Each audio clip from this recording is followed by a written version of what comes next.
Kanebaza nnyo Katonda oyo Katonda eyannonda n'antuusa leero. Waliwo bangi abatatuuka ku kweja emyaka. Nebaza nnyo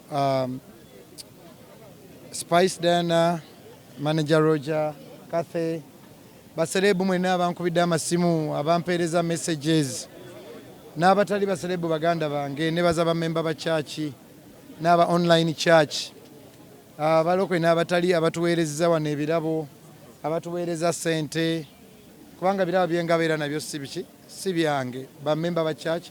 Kale ate ng'oggyeko bino, buli muntu yenna ayagala ennyimba zange, ayagala enjiri gye tubuulira, twamusabye ayambeyo omulala. So ndi sure abantu bangi eyo ku byalo byabwe maka gaabwe mu nsi yonna bali mu kuyamba. No, banzaala 1984.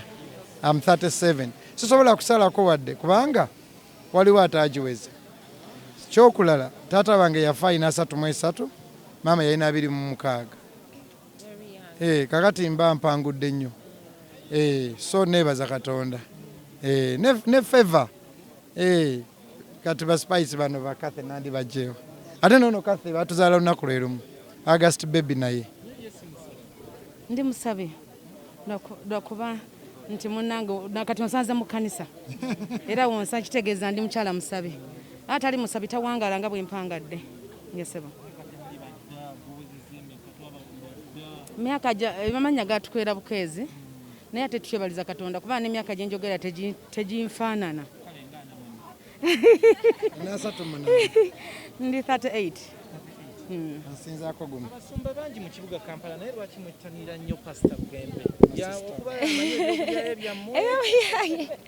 Buli muntu tulina oluganda olwo. N'ekirala omuntu omu yaali tasobola tuuza bano abantu bonna bali wano. Laba bamata bali wano buli omu wanjawulo, emyaka gyanjawulo, ebitiibwa ebyenjawulo. Pastor muntu w'abantu era nga bapasita abalala endowooza nze nga nze omuntu anyanguyira nnyo. Tuli ba Luganda tweddira muziro gwe gumu. Ye muntu gw'okubira akasimu n'omuga pastor kino n'akusabira like anytime osobola omufuna ne oba toli naye. So muntu w'abantu bambi ate atutegeera. Oba kuba muyimbi naye atutegeera nnyo. Saba Katonda obulamu. Saba Katonda omukyala.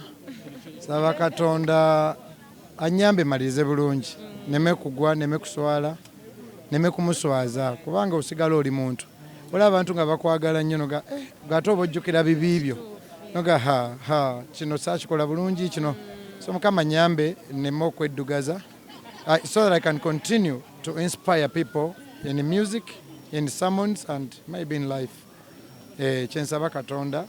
Musaba y'emyaka emirala nga 5 nga gy'amaanyi nga simenye magulu nga siswadde nga seddugaza nga sirwadde kyemusaba. Ndowooza tulina abalema n'abakadde abamu twabaganye okujja. So toto babadde 5 naye wano ndowooza waliwo nga 3 naye wero distance twakoze ne task force.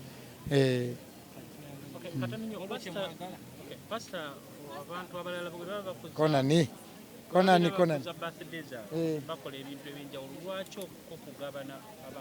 Anti nali bubi taata. Nali bubi nze nveeri mu bwavu obuwunya n'okuwunya. Nveeri mu wantu nga tulina nawo obeera. Kati siyinza kwerabira baganda bange. Kuba omulema takola. Omukadde takola. N'omwana w'oku luguudo ayiiya. So mmanyidde ddala ennaku siyinza gyerabira. Gyebuvuddeko tulabyeko aba music aba gospel nga abamu beesize nga baagala buyambi olowooza nabo tebeetaagamu ekiseera kino okubeera nga.